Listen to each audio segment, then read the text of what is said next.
Wala man direktang maapektuhi sa ashfall ang Canlaon City, Negros Oriental, apan subsob karon ang gihimong forced evacuation sa mga nanimuyo sulod sa 6-kilometer radius gikan sa crater sa bulkan nunod sa posibleng magmatic eruption. Ani ang report.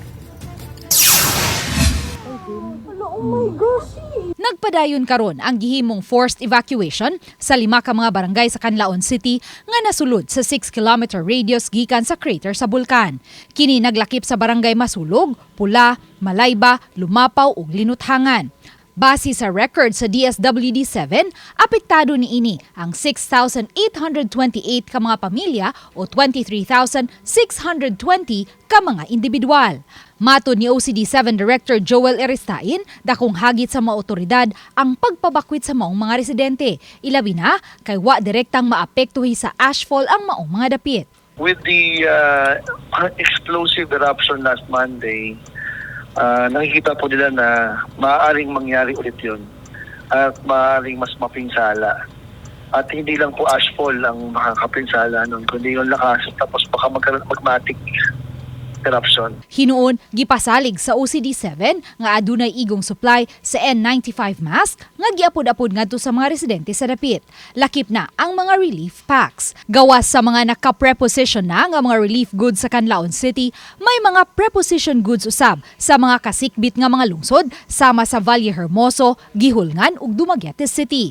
Padayon usab ang pag-abot-abot sa dugang mga relief packs gikan sa Cebu. We are preparing for the further raising of the alert into alert number 4, wherein iaabot po yun hanggang 10 kilometers. Samtang sukad mi alboroto ang Mount Kanlaon niadtong Hunyo 3, miabot na sa dulan 150 million pesos ang danyos nga nahatag niini sa agrikultura sa dakbayan. Sa bigas bahin, matod sa Pag-asa, tungod kay anaa kita karon sa amihan season, gikan sa northeast ang hangin, busa ang direksyon niini paingon sa Western Visayas. Ang ating hangin blowing o gikan sa amihan ng silangan, northeast direction, ibig pasabot palayo. In general, palayo diri sa Cebu. So mostly, mapadpad siya diha sa may portion of Negros Occidental, Guimaras Island, or portion of Panay Island. Sa gilwatang pahibaw sa DNR Environmental Management Bureau 7 nga naguba ang ilang ekipo nga unang giinstalar dito sa Mount Kanlaon sa wa pa kini ni buto. Karong buntag, may gipadana nga bagong ekipo ang EMB7 ngadto sa Canlaon City aron masukod ang kalidad sa hangin.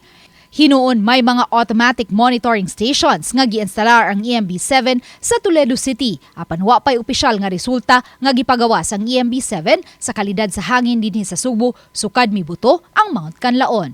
Uban ni Marlon Melgazo, Luan Merondina, Balitang Bisdak.